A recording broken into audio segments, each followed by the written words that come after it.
The SA Forum of Civil Engineering Contractors is calling for urgent intervention at the highest level to help fight criminals on construction projects. Last year, you might remember, armed gangs were accused of halting construction on the 2.4 billion rand German oil storage investment project being built in Saldanha in the Western Cape. CEO Webster Mfebe says that things are only getting worse. He says invoking the Prevention of Organised Crime Act would help solve the problem. He joins us now to talk more about these issues. Webster, very good evening to you. Thank you so much for coming in. So there was talk of a meeting which is said to have happened between yourselves and the National Prosecuting Authority. This was around October last year. How much progress has been made in fighting the so-called construction mafia between then and now? To be exact, the meeting was on the 8th of October last year, which I regard as the watershed meeting, in that the NPA agreed with the proposal I put forward on behalf of the industry, that this matter be dealt with in terms of the Prevention of Organised Crime Act, POCA, known as POCA, instead of an ordinary crime compared to a small boy stealing apples. This is economic sabotage. So there is an understanding from that point of view. In fact, they were shocked about the magnitude of the problem running into billions, as we are talking 40.7 billion rands of project at any given time, depending on their intensity, are being disrupted. We are not aware of the progress that has been made, because that needed to be completed with a meeting with the National Police Commissioner, which meeting has been postponed more than 5 times already. Why is that meeting being postponed more than once? They said the program of the National Commissioner, there was something urgent all the time. But the NPA people regarded that meeting very seriously. The heads of various divisions were there at that meeting, and they also agreed that they would send a delegation to attend the meeting with the National Police Commissioner, because you need synergy and collaboration in dealing with this, because police are at the front and they arrest, and the NPA comes thereafter. So there's a need for collaboration in that regard. I am hoping the National Commissioner, if he's listening, he will give priority to that meeting to take place. So as things stand, are construction companies and their workers still being harassed by this mafia that's said to be operating in your industry? Yes, there are sporadic incidents. This year, because January, as you know, is a quiet month, because construction closed down 13th of December. They've just closed almost mid, so there are no incidents. But the last incident was in November in Durban, where a project worth more than 2 billion was disrupted for about 6 days. And that is money, economic activity that should address the economic situation of this country. This country's economy is in doldrums. The president himself had publicly said that investment in infrastructure will bring about economic activity in the country, will boost the economic activity in the country. So at least from that point of view, the presidency is seized with the matter. On the 21st of January this month, just about a week ago, at the Public-Private Growth Initiative, the presentation from the presidency said that the construction mafia is one of the priority projects of the president. And added to that, even the Minister of Finance wrote back to me to say he regards that in a very serious light. In that regard, he would escalate the matter to his cabinet colleagues of the security cluster. But Webster, this is not a new issue. Like I was saying, around October last year, I think in terms of media coverage, things were gaining momentum. You guys on various platforms, including ENCA, if I recall. Yet here we are at the end of January 2020. You say there hasn't, or you aren't aware of any significant progress in clamping down on this construction mafia. So what good are the promises, pledges and correspondence if on the ground the reality is that workers and construction owners are still being harassed and abused? Well, that's a question to point to the authorities, both the NPA and the SAPS. We gave them a list of construction sites that are disrupted in South Africa. And in fact, I can go further saying we even forwarded that for Cabinet's attention.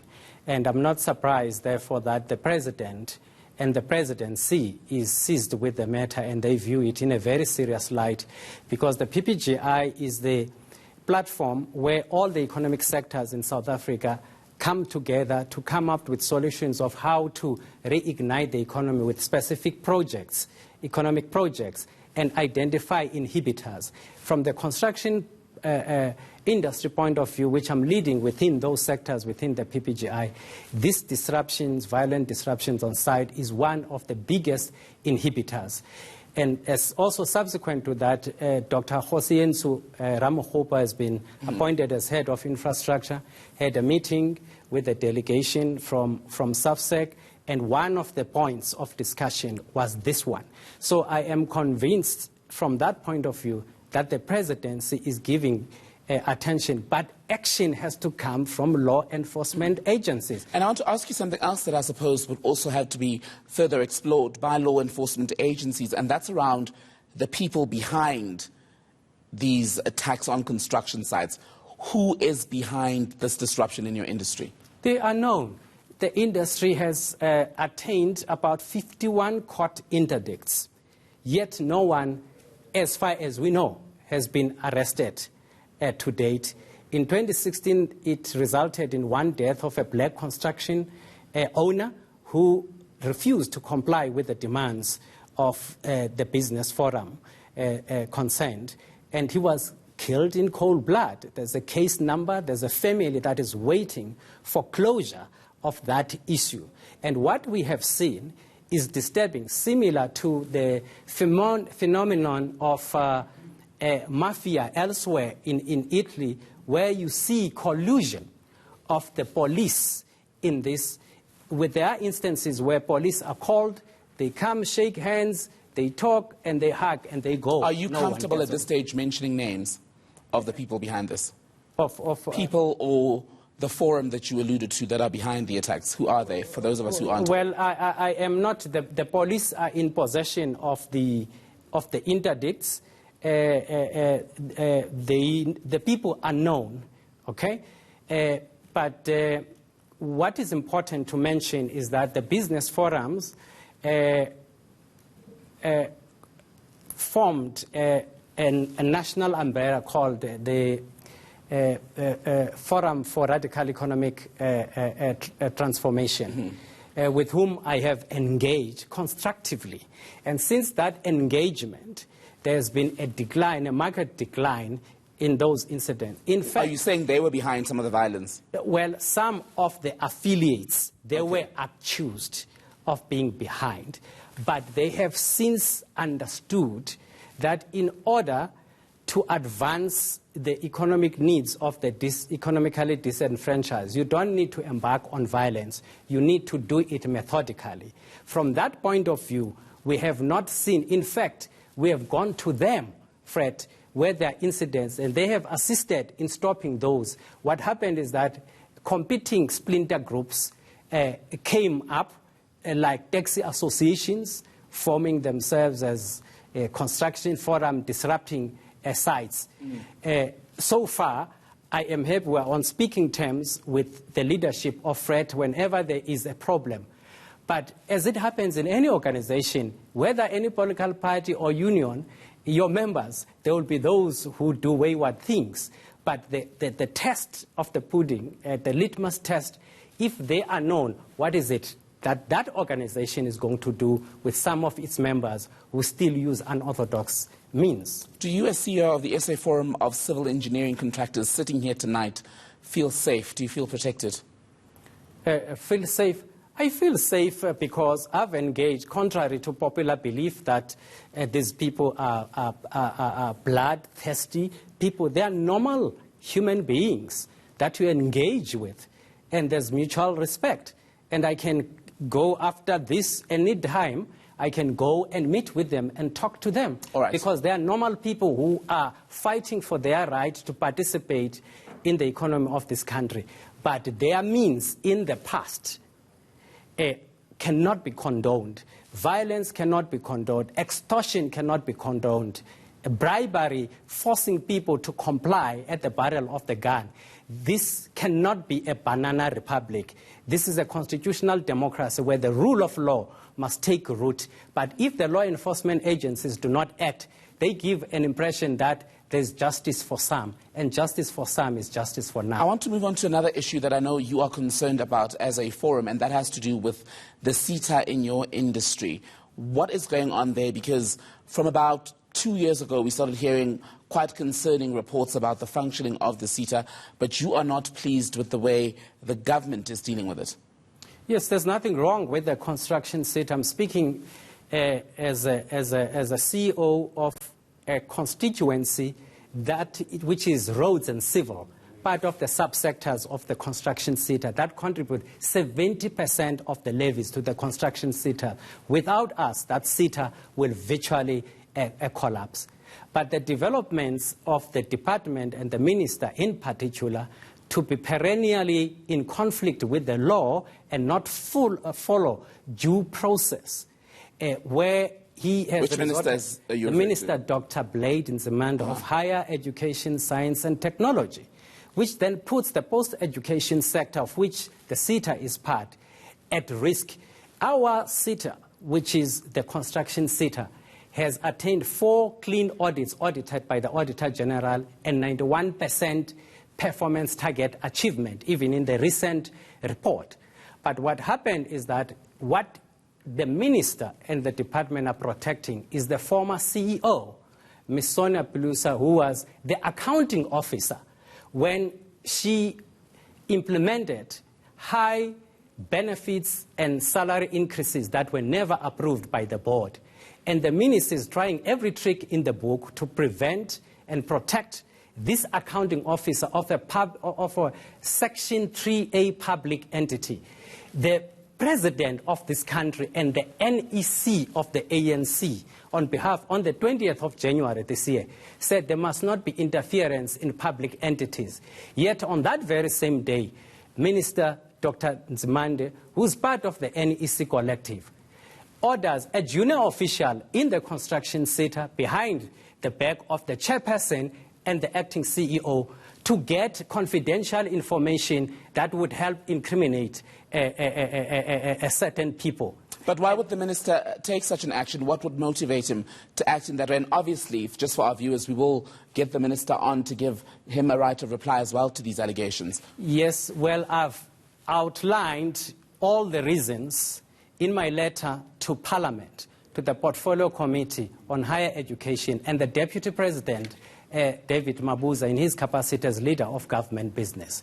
The fact of the matter is that on the 26th of November last year, when we reported, Parliament asked certain questions around certain unresolved issues and said we must respond. The minister, in a publicly televised program, said he would abide by the recommendations of the committee.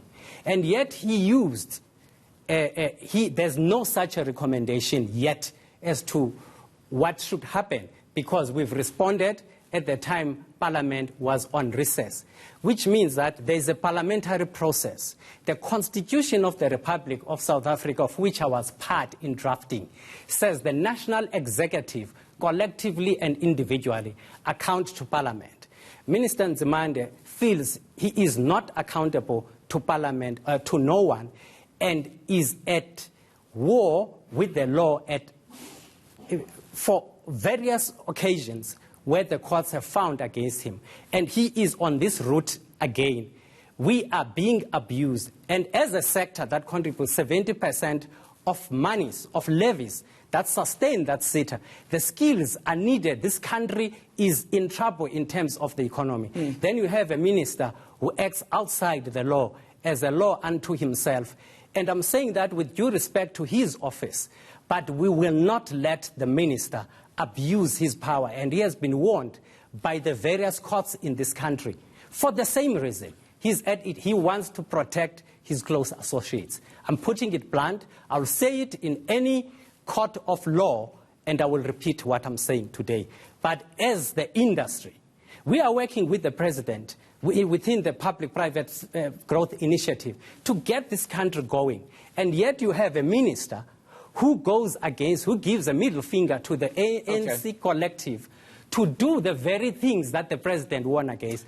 Why should we then trust what the president and the NEC collective has said to the nation if on that very day this minister defies all logic and reason and does exactly that? We need to wrap our conversation up in just a matter of minutes, but the CETA itself has not been without criticism.